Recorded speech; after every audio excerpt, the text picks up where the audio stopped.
Don, you there? Yes, sir. Hi, okay. What you got for us? I just wondered, as an atheist, that then you don't. How do you explain the world being created and so on? We don't explain the world being created. Using the word created assumes that there was some kind of creation. Creative force. So what do you mean? Well, what I mean is, how did it become then?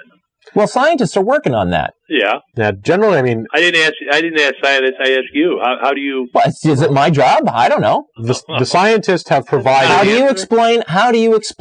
You know, let me pick some random piece of physics out of the air, and ask you to explain that. I mean, so what? You act as if there's some requirement that we have an answer for that particular question. What if we just don't know? What if we just don't know, and how is that a problem?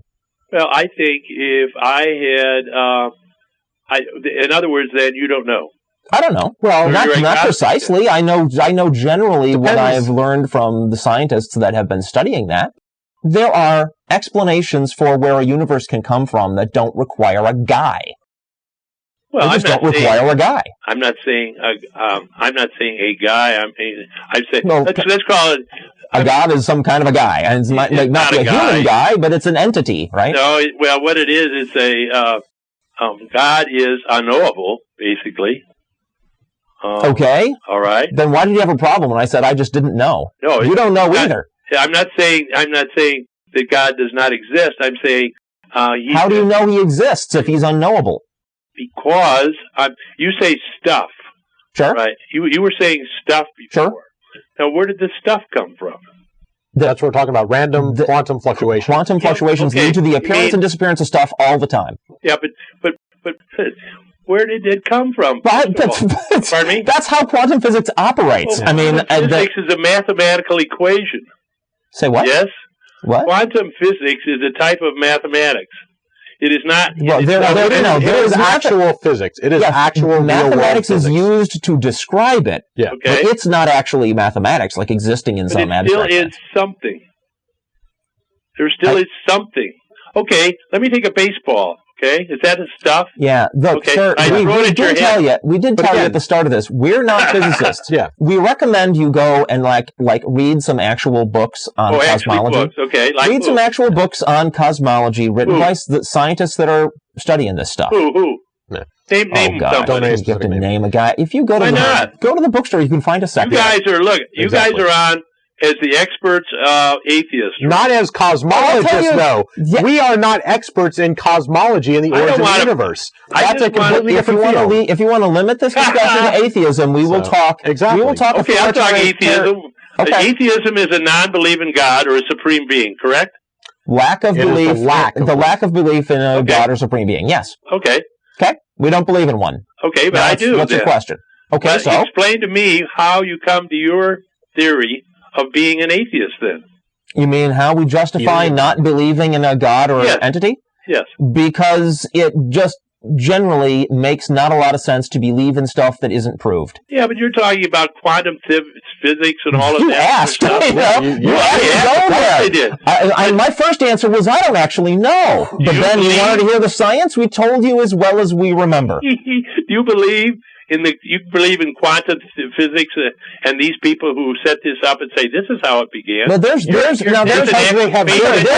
back it up. Yeah, there's experimental evidence that shows that there is such a thing as the effects that they call quantum physics. That's actually true. The effects. Yeah. Okay. And the effects are everyday experience outside in the world. We breathe, we talk, we walk. What about it? Yeah. Okay. So something's got it. That's the stuff that has been created by something or someone. No. How do you justify that? Yeah, how can you leap to the conclusion that there had to be leap to the conclusion that no one did this? Okay, here's one way. We actually didn't. My first answer was... No, get this. My first answer was, we don't know. You asked... I mentioned... So you are then you're all I know is what the people who actually study it come up with. You're an agnostic then, not an atheist. Because you don't know. No, that's completely different. We don't believe, so we're atheists. If you want to go back to your original discussion, here is a different idea of how things basically are. Okay. We have never seen anything created, period. A tree is not created. It takes currently existing stuff and rearranges it into a tree. Right. When you take a chair, you don't create a chair. You chop down a tree, you mash it up, and you put it together in a different form. Right. When we have this world in here and the universe in existence, none of that necessarily was created. You're assuming that everything has a start. But why? We have not seen anything in the universe that has no start to it. It's all just reorganization of the same old stuff. Well, that's the stuff. So, you keep saying the word stuff. Yes. Where does that come from? Where does stuff come from? That's what I'm explaining. You're assuming it has to have a start. Why? Because all things have a start. No, they don't. That's what I just got done explaining. You did? A tree doesn't have a start. You rearrange mud and minerals and you get a tree. We're not talking about trees. We're talking about the prime ooze that started everything, or the explosion, or whatever. Again, right? You're missing the point here. Okay. Everything that we have is rearranging currently existing stuff into other stuff. Why are you assuming that there was a time when there was no stuff? All right. Yes. So may I have him back? Sure. You can have me back all night long. I got one question for you, sir. So we got this unexplained Big Bang, right? And when you say things that the universe has to have an origin, you're pointing at the Big Bang and saying, well, it started there, so explain why that start occurred, right? Not necessarily, but go ahead. I'm trying to understand you. Okay? Yeah. I'm trying to be fair to your position. You too. Okay. But you can't answer the question by throwing a God on top of it. Because the next question is, where did the God come from? It answers nothing. Right, he always was. But why? How come you get to say the God always was, but you don't get to say the universe always was? Or some set of conditions that existed naturally and eternally, out of which the Big Bang occurred? How come you get to say the God's eternal, but not some pre-Big Bang state? How come? Okay. So that's what you believe? No.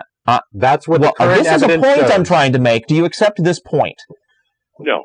You don't? Why not? Why not? Yeah. Because I accept that there had to be a superior intelligence to put together the world as we know and exist.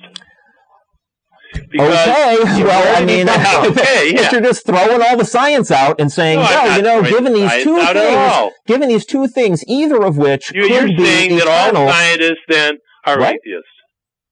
Actually, statistically, over 70%. I said all scientists are atheists. And I'm going to give you the fact. Okay. In fact, over 70% of the members of the National Academy of Sciences are atheists. Okay, how about the other 30%? Well, there are believers who are scientists. Yes, there are. But they're not totally atheists. Okay, so what's your point? What's the point? The point does it come down to a vote, sir? Yes. You're playing the universe is so complex, there had to be an intelligent guy to make it go, right? You're playing that card. Not a guy. An intelligent God, entity, being, whatever, okay? Yes. You're playing that card. I will play the other card that says, you can't claim, I'm sorry, you don't get away with claiming that there's get away with anything. A entity that is as intelligent as that God would need to be for free without explaining where it came from. Well, it didn't. That's not fair. It was. But you can't. No. Why can't the universe then be that? Given that there could have been simply a simple static, nature of reality that existed before the Big Bang, right? As some state out of which you could get Big Bangs, or there's your cosmic, intelligent, eternal God that has a big plan for how he wants history to go and creates everything, right? Neither one of those things needs a creator, I would argue, but one of them is much more complex and has a much higher demand for an explanation, and that's your God. You see, your God loses if we compare either a basic physical state to your God and say, which one could have existed eternally? It's not your God.